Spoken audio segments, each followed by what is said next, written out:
Twelfth class physics का एक chapter है अर्थ मैग्नेटिज्म।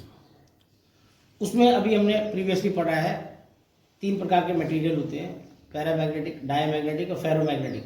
तो जो फेरोमैग्नेटिक मटेरियल होता है वो सबसे फाइन मैग्नेटिक मटेरियल होता है। अब इसके बारे में अगर हम इसको क्या करेंगे, किसी एक्सटर्नल फील्ड में डाल देंगे यहाँ पर, तो यहाँ पर देखो इलेक्ट्रिक फील्ड के साथ as well as magnetic field भी चल रहा है इसमें। ये एमीटर लगा दिया, वोल्टेज लगा दिया, ये करंट इसमें जा रहा है। और अगर हम फेरोमैग्नेटिक मटेरियल को अंदर इस किसी एक्सटर्नल फील्ड में डालेंगे तो उसमें क्या फर्क पड़ेगा, ये चीज़ देखी जाएगी।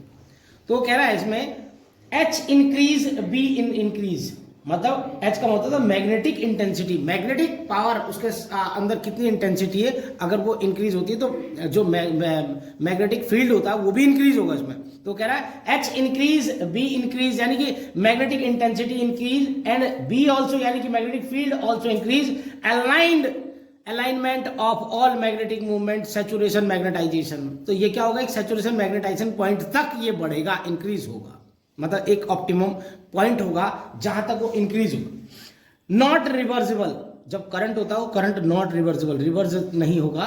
और H डिक्रीज होगा, मतलब मैग्नेटिक इंटेंसिटी जो है धीरे धीरे करके इसमें दिखा रहा है, इसमें डिक्रीज होगा, अभी आगे बात करते हैं।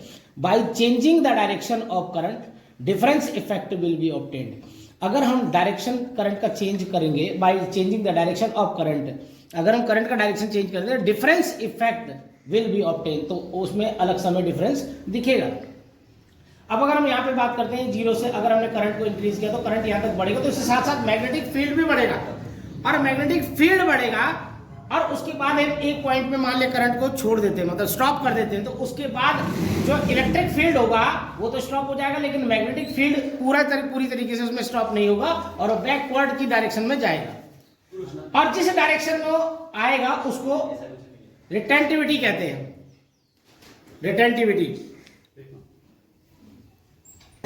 जैसे हम बात कर रहे थे, तो जब हम क्या करेंगे, सिस्टम को करंट देंगे, जैसे हम सिस्टम को करंट देते हैं तो करंट एक ऑप्टिमम सैचुरेशन मैग्नेटाइजेशन तक पहुंचेगा, एक पॉइंट तक पहुंचेगा ऑप्टिमम। अगर हमने करंट देना बंद कर दिया तो फिर उसमें मैग्नेटिक फील्ड या करंट जो है वापस आ जाएगा, लेकिन करंट तो यहाँ पर स्टॉप हो जाएगा, लेकिन मैग्नेटिक फील्ड जनरेट होना एक पॉइंट तक जाएगा, लेकिन जीरो नहीं होगा, ठीक है ना, वो यहाँ तक आएगा।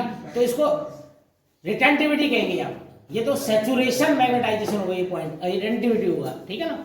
और धीरे धीरे करके इस पॉइंट तक पहुंचेगा, जैसे फिर हम दोबारा से करंट देना स्टार्ट करेंगे तो मैग्नेटिक फील्ड फिर यहाँ तक पहुंचेगा, उसके बाद दोबारा से यहाँ ऊपर जाने की कोशिश करेगा, यहाँ तक चला जाएगा, ठीक है ना। अब हम कह रहे हैं कि जब सिस्टम को करंट दिया जाता है तो सारे डोमेन एक हो जाते हैं, इनको डोमेन्स कहा जाता है, ठीक है ना। तो सारे डोमेन एक हो जाते हैं और मैग्नेटिक फील्ड का डायरेक्शन भी एक हो जाएगा। देखो यहाँ पे मैग्नेटिक फील्ड का डायरेक्शन भी एक हो गया, सारे डोमेन भी एक जैसे हो गए, एक ही जैसे फ्लैट हो गए, बिल्कुल सभी का डायरेक्शन एक ही हो जाएगा और ये सेम डायरेक्शन में जाने लगे। अब मेन पॉइंट होता है कि सैचुरेशन मैग्नेटाइजेशन क्या होता है, what is the meaning of saturation magnetisation.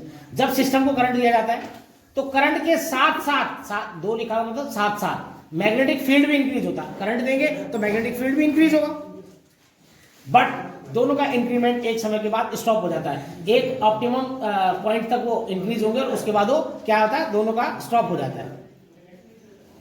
अब वो कह रहा है अर्थात ये लगातार ना होकर स्टॉप हो जाएगा, जहां पर ये स्टॉप होता है उस पॉइंट को सैचुरेशन मैग्नेटाइजेशन कहा जाता है। इस पॉइंट को जहां पर दोनों स्टॉप हो जाते हैं, करंट भी और मैग्नेटिक फील्ड भी दोनों स्टॉप हो जाते हैं, उस पॉइंट को सैचुरेशन मैग्नेटाइजेशन कहा जाता है।